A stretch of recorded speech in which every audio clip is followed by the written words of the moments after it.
All right, welcome. Today, we are diving into a framework that gives a completely different spin on diabetes. It really challenges some of the core ideas we have about sugar and insulin, and it lays out a whole new way of looking at what's actually happening inside our bodies. So let's just kick things off with a big question.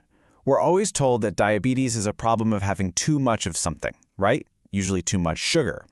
But what if the root cause isn't about an excess at all? What if it's about not having enough of something absolutely essential? To really get a grip on this new perspective, we first have to look at the body's energy systems. This framework imagines the body as having two super powerful and opposing engines, each one with its own specific fuel and its own purpose. So on one side, you've got what this model calls the cool brain system. This is your body's central command, and it runs on sugar. But then, on the other side, there's the hot bone marrow system. This is the engine of our physical strength, and it runs on fats and proteins. According to this theory, these two systems are in a constant tug-of-war for dominance inside you. Okay, so you've got these two engines. Where does the pancreas fit in all this? Well, in this framework, its role is way bigger than just managing sugar. It's actually a key commander in this whole internal power struggle. Yeah, check this out. The pancreas is reframed here as the command center for that entire hot bone marrow system. Its main job is to crank out the insulin needed to assimilate proteins and fats, the very fuel that powers our internal furnace and gives us our physical strength. And here's where it gets really crucial. When the pancreas gets weak, it just can't produce enough insulin. Now, this doesn't just mess with sugar. It starves the entire bone marrow system of the energy it desperately needs from fats and proteins. It basically kicks off a massive internal energy crisis. This brings us to a really fascinating distinction. This theory argues that what we call diabetes isn't one single condition. It's actually two totally opposite states of crises that we've been mistakenly lumping together. And this chart just lays it out so clearly. Look at the difference. On the left, you've got a crisis of heat, what's often called high blood sugar. Here, the body is literally overheating from too much insulin. But on the right, you've got a crisis of cold, which this theory calls true diabetes. Here, a weak pancreas and too little insulin cause the body's furnace to go out. The body is effectively freezing. And here's the core diagnostic idea of this whole theory.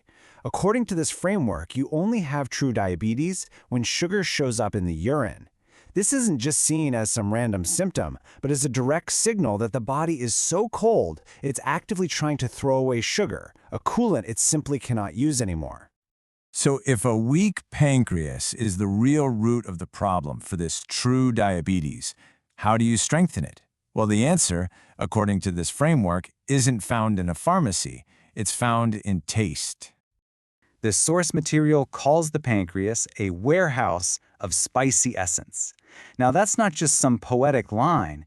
It suggests that spicy taste is the fundamental building block, the actual raw material the pancreas needs to create its digestive fluids, including what we all know as insulin.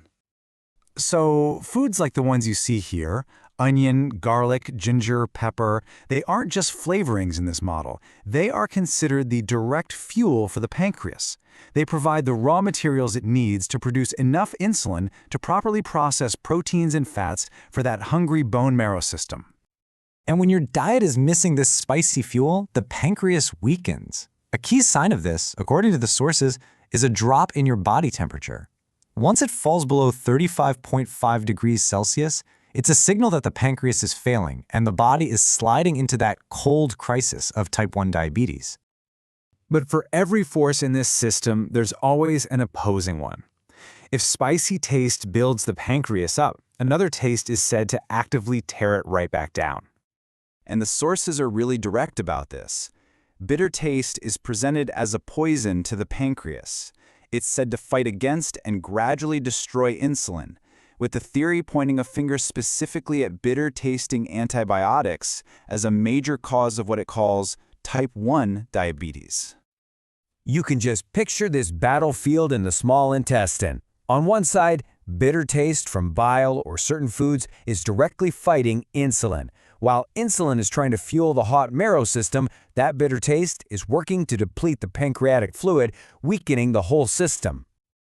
So from this point of view, recovery from this cold crisis isn't about managing sugar levels with external shots.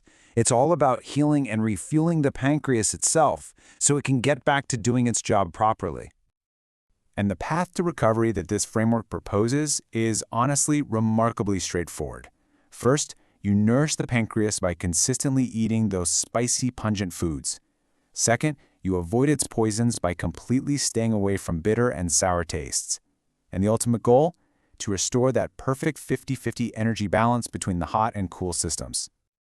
And that's really the big takeaway from this whole framework. Health isn't a static thing. It's a dynamic equilibrium. It's a constant balancing act between the body's internal furnace and its cooling system, with the tastes we choose to eat acting as the primary moderators of that balance.